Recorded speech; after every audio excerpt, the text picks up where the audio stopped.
this one is the first time for you. But even before that, I assume you already knew that this country made its fortunes on exporting crude oil, of course. You know, a lot of it, because of their strategical geographical position on the shores, on the banks of the Persian Gulf, or as they call it here, Arabian Gulf. Yes, indeed, they gained a lot of fortunes because of the crude oil exports. But if we take a closer look, it won't be the same, concerning the Emirates separately. The whole country, yes, they are really, really rich in the oil, but the whole country is 7 of these Emirates. So the name of the country, United Arab Emirates, like United States of America, it assumes that it consists of some kind of states, or in this case, Emirates. Right. It's also a federal,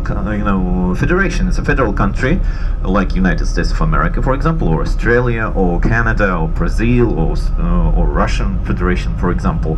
But one thing is making this country unique federation, because these parts of the country are monarchies. They are ruled by monarchs, but they also have one center, political and economical center, which is situated in one of these Emirates, and namely in Abu Dhabi. But why is it so? Why not in Dubai? And by the way, you will see with your own eyes that Dubai is making much more impression, like the really big city which never sleeps, with a lot of things going on here, around here, with the nightlife, with the very, very rich business life here. Abu Dhabi is like a very, very calm city. It's the same if you compare, for example, New York or Chicago on the one side and Washington DC on the other side. Very, very calm, like a provincial, from the first glance, provincial city, but this is the capital. The same is here. The same. Wait a second, please. I'm sorry.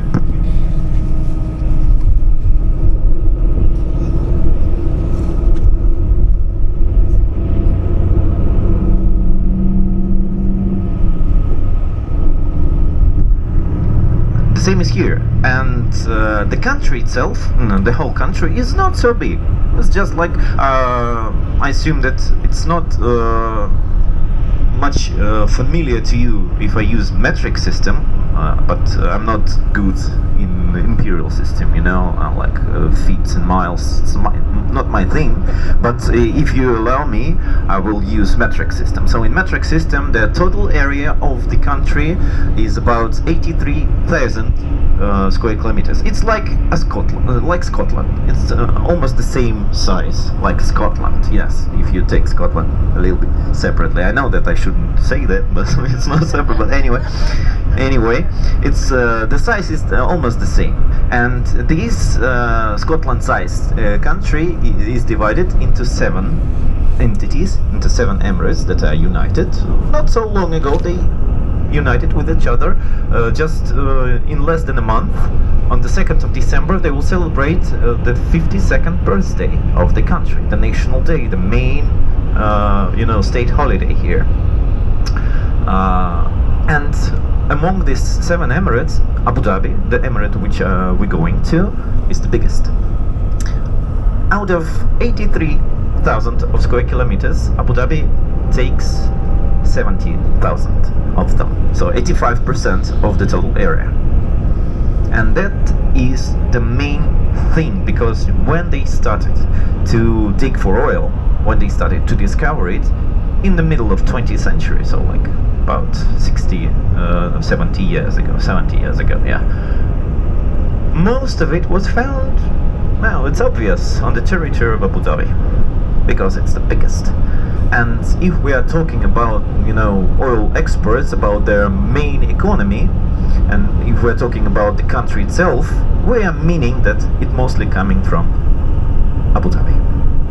If we're talking about Dubai, or let's draw a graph, like in our minds, in our imagination. Let's draw like circular graph. In the country in the total country. The part of the oil industry is like about 1/3 of the graph of the circle. It's like about 33%. It's like you slice the pizza for three parts, and one of these three parts will be oil economy.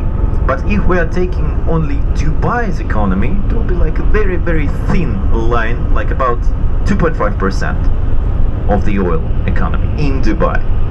Dubai is not about the oil. Abu Dhabi is about the oil. Dubai is about commerce, international trade, tourism, of course, and many, many other things like real estate, like financial market, and many, many, many other stuff. Dubai is really, really diverse economically speaking. Not only economically speaking, but most of this. I mean, the main part is the economic diversification. Abu Dhabi is a little bit different because they really, really depend on their oil exports, but they're trying their best to diversify. They're trying their best also to invest in different spheres of the economy, and actually they are succeeding. For example, today they are really they're developing really fast. Alternative energy, for example, like solar power plants. About 15% of their total output of the energy is like solar plants now. They're really going green. They're using a lot of electrical cars, like Teslas, like other brands of cars, like fully electric or hybrid. But this fast pace of their economy it is a really new thing. Even in Dubai, all of this that they built around us now, we're moving through the new part of Dubai. It appeared on the surface here just in 25 recent years. Not much. Just 25 years it took them to build all these things around us, currently around us. 25 years. Like 30 years ago, it was just like a deserted area. Just the desert, just sand. This road already existed, but it was like the two lanes, one side and two lanes opposite side. Now you can count about 7 or 8 lanes sometimes to the one side, to the one direction. So they really, really did a lot of economical effort just in the recent 25-30 years. In Abu Dhabi, they did the same, but in a slower pace. And the difference is because of the oil. But I wanted to start a little bit before the oil era, because it was completely different. Economically, politically, it was, in any other way. The situation here, the atmosphere was so different. Now it is very, very fast-growing economy, and actually it is already developed. It's not a developing economy, it's already developed economy, and they're growing so fast. For example, in the GDP per capita, they take 6th place globally, like United States, for example, 8th place. It doesn't mean that their economy is much more powerful than the United States. No, not at all.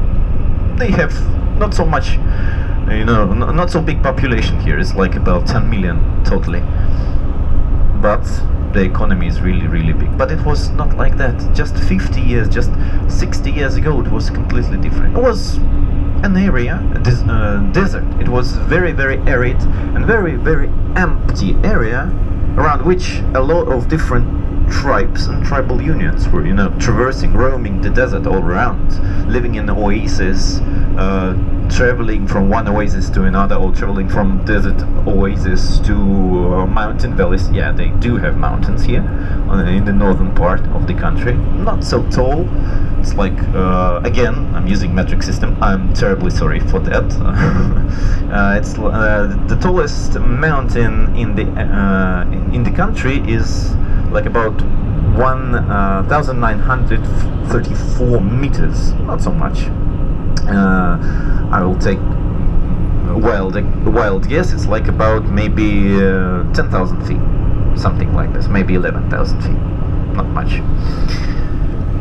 But anyway, they do have mountains, they do have mountain valleys there. And why this roaming tribes, why these Bedouins, like the world are calling them. Like Bedouin is a little bit of mixture, a little mixture of French and Arabic language. So the word Bedouin is not purely Arabic or purely French. It's like a mixture, and it means the desert dweller.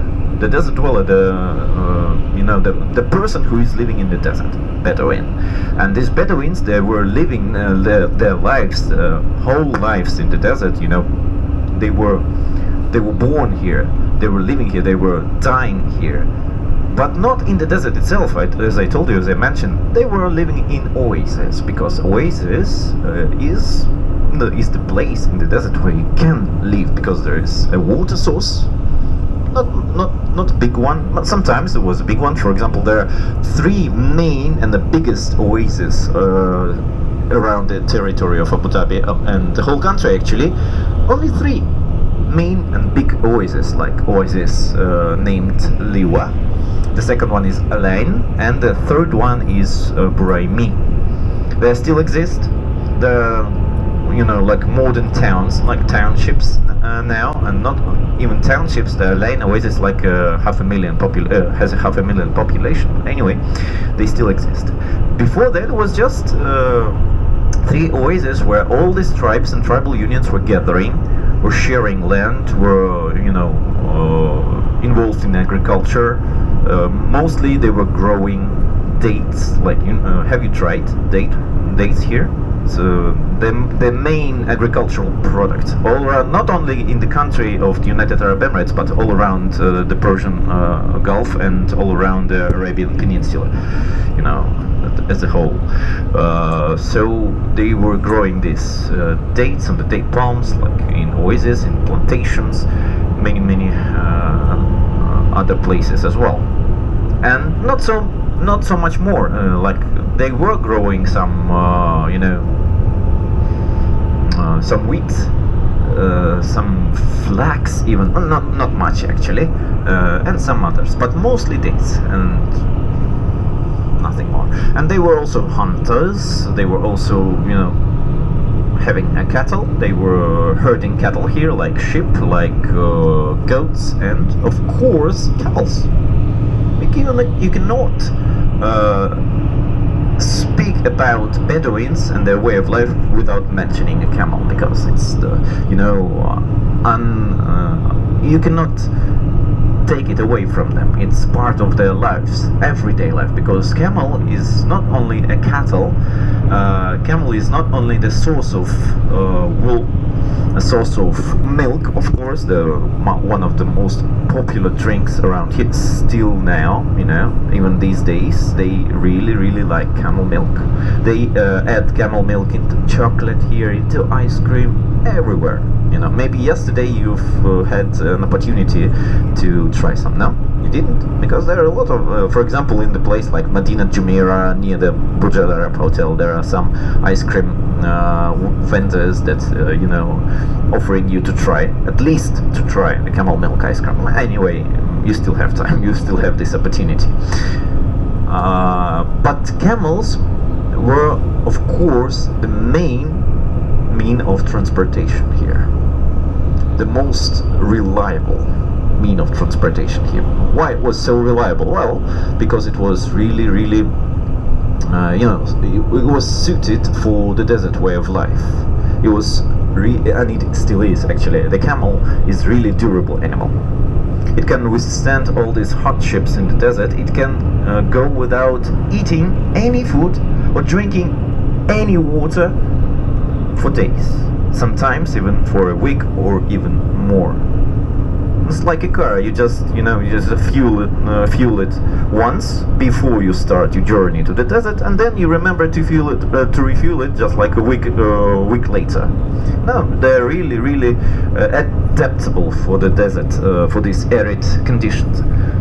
And of course they they were like four-wheel drive cars, like SUVs. You can go through the desert with the camel, with no problem. For example, if they were using, if they had to use like cows, bulls, or oxen or donkeys, It was a very big problem because donkeys, oxen, they tended to stuck in the desert sometimes, especially when they were loaded.